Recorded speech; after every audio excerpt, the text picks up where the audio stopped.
Hello મિત્રો, જય માતાજી, જય શ્રી કૃષ્ણ, ગુડ મોર્નિંગ બધાને। તો આજે છે શ્રાવણનો શુક્રવાર, મતલબ કે બીજો શુક્રવાર છે। પહેલા શુક્રવારે અમે વ્રત રાખ્યું નહોતું, એટલે આ શુક્રવારે અમે વ્રત રાખ્યું છે। તો તમે વિડીયોમાં બન્યા રહેજો, અમે પૂરો વિડીયો તમને બતાવીશું વિડીયોમાં કે શુક્રવારનું વ્રત કેવી રીતે કર્યું છે, કેવી રીતે અમે પૂજા કરીશું, એ બધું તમને બતાવીશું। વિડીયોમાં બન્યા રહેજો। જીવંતિકા માની પૂજા કરીએ છીએ।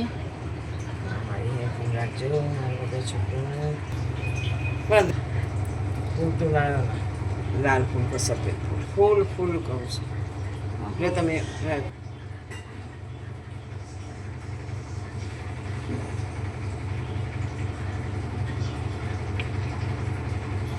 અહીં પાંચ ટપ જો પાંચ ટપ પછી મૂકી દીવો દીવો આમ જુઓ પગે લાગો ચાલ લાગો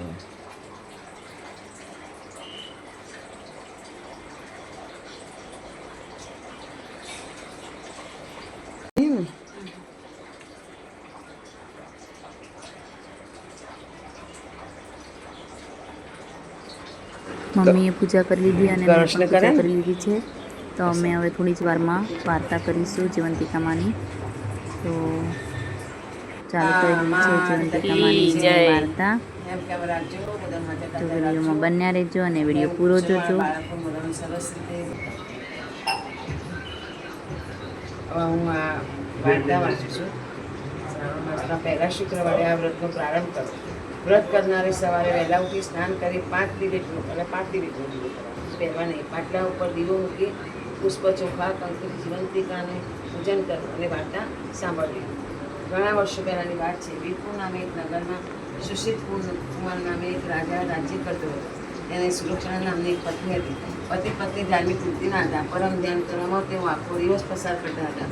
પરંતુ પેલી કહેવત છે ને કે ધર્મીને ક્યારે જ ગાળ પડે છે, એ ના એ બંને પછી તેઓ દુઃખી હતા, કારણ કે લગ્ન કરે ઘણો સમય વીતી ગયો હોવા છતાં તેમના ઘરે હજુ સુધી ભાણું બંધાયું ન હતું। એક દિવસ રાણીને એક વિચાર સૂઝ્યો। તેણે નગરની દાયણને બોલાવીને બધી વાત કરી। થોડા મહિના પછી દાયણે એક બ્રાહ્મણીને ત્યાં જન્મેલું બાળક ઉઠાવી લાવી તે રાણીને સોંપી દીધું। ત્યારબાદ ઢંઢેરો પીટાવી નગરમાં જાહેર કરી દીધું કે રાણીએ પુત્રરત્નને જન્મ આપ્યો છે। આથી આખા નગરમાં આનંદ છવાઈ ગયો। સૌ કોઈ ઉલ્લાસ મનાવવા લાગ્યો। પરંતુ જે બ્રાહ્મણીનો બાળક ગુમ થયો હતો તે 14 આંસુએ રડવા લાગી। તેના દિલમાં અને ઘરમાં ગમગીની છવાઈ ગઈ। પરંતુ તે બ્રાહ્મણી મા જીવંતિકાનું વ્રત કરતી હતી। આથી સ્વપ્નમાં આવીને માએ તેને આશીર્વાદ આપતા કહ્યું, તું જરા ચિંતા ન કરીશ, તારું બાળક જ્યાં હશે ત્યાં સલામત હશે, હું તેનું સદા રક્ષણ કરીશ। આ વાતને ઘણા વર્ષો વીતી ગયા। પેલું બાળક મોટું થઈ ગયું। તેનું નામ અમરકુમાર રાખવામાં આવ્યું। સમય થતો તેનું રાજ્યાભિષેક થયો અને હવે તે રાજા બન્યો। એના પિતા સુશીલ કુમાર મૃત્યુ પામ્યો। એક દિવસ અમરકુમાર પોતાના પિતાનું શ્રાદ્ધ કરવા ગયાજી જવા નીકળ્યો। રસ્તામાં રાતવાસો કરવા તે વાણિયાને ત્યાં રોકાયો। બ્રાહ્મણીને વચન આપ્યા મુજબ મા જીવંતિકા અમરકુમારનું રક્ષણ કરવા ત્યાં આવી પહોંચ્યા। હવે બન્યું એવું કે અમરકુમાર જે વાણિયાને ત્યાં ઉતર્યો હતો ત્યાં આજે એના બાળકને છઠ્ઠીના લેખ લખવા વિધાતા આવી પહોંચ્યા। પરંતુ બારણામાં મા જીવંતિકાને ઊભેલા જોઈ વિધાતા સંતાઈને ઊભા રહ્યા। માએ વાતચીતમાં જાણી લીધું કે આ બાળકનું 6 દિવસ પછી મૃત્યુ થવાનું છે અને એ પ્રમાણે લેખ લખવા વિધાતા આવી પહોંચ્યા। આથી તેમણે વિધાતાની આજ્ઞા કરી કે જ્યાં મારા પગલાં પડે ત્યાં કદાપી અમંગળ થાય નહીં, માટે તારે આ બાળકનું દીર્ઘાયુ લખવું પડશે। વિધાતાએ માની આજ્ઞામાંથી ચડાવી। વાણિયાની આજ્ઞાની ખૂબ ચિંતા હતી, કારણ કે તેને તેઓ આજ સુધી જેટલા બાળકો જન્મ્યા તે 6 દિવસ પછી મૃત્યુ પામ્યા હતા। આજે પણ નવા બાળકનો જન્મને 6 દિવસ થયા હતા। વિધાતા તેનો લેખ લખવા આવવાના હતા, પરંતુ વાણિયાના આશ્ચર્ય વચ્ચે તેનો દીકરો જીવી ગયો। આથી તે ખૂબ જ રાજી થયો અને મનોમન વિચાર કરવા લાગ્યો કે જરૂર આ અતિથિ શુકન્યા પગલાંનો હોવો જોઈએ, એટલે મારું બાળક આજે જીવ્યું ન હોત। આ તે અતિથિ બનીને આવેલા અમરકુમારને ખૂબ સારી રીતે આપણે ખાતર બદલાશ કરવા લાગ્યો। થોડા સમય રોકાયા પછી અમરકુમાર જવા નીકળ્યો। ત્યારે વાણિયાએ પાછા ફરતા ફરી પોતાના ત્યાં આવવાનો આગ્રહ કર્યો. અમરકુમારે હા પાડીને ત્યાંથી ચાલતો થયો. ગયાજી પહોંચ્યા પછી અમરકુમાર પિંડતરામાં નદીમાં ઉતર્યો. તો તેના આશ્ચર્ય વચ્ચે નદીમાંથી 2 હાથ બહાર નીકળ્યા. એણે ચૂપચાપ 2 હાથમાં પિંડ મૂકી દીધો.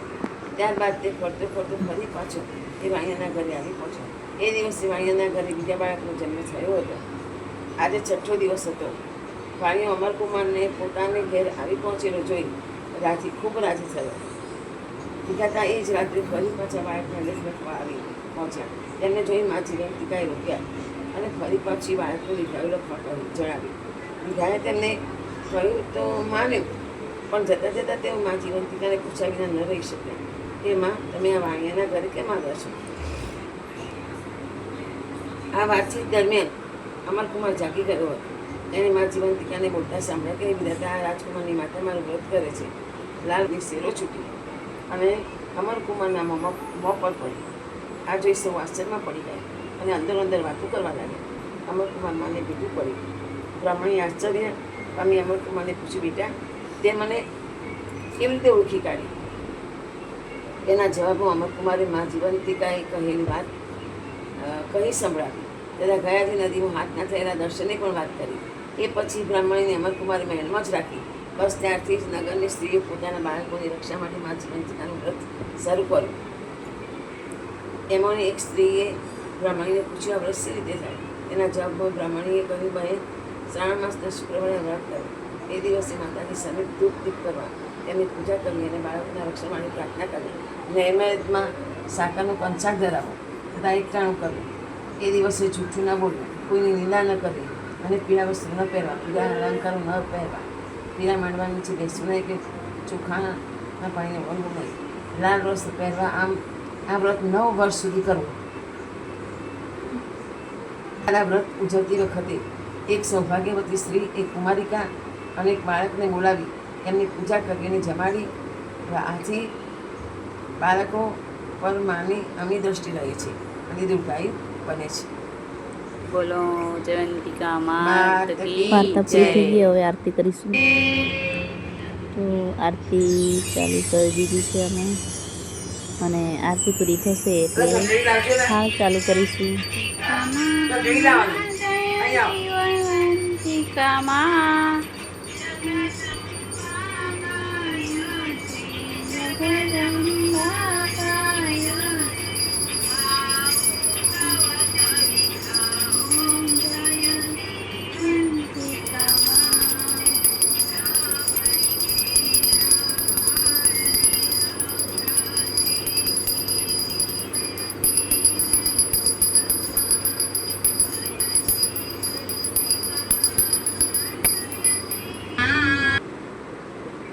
તો થાળ અમે ધરાવી દઈએ છીએ.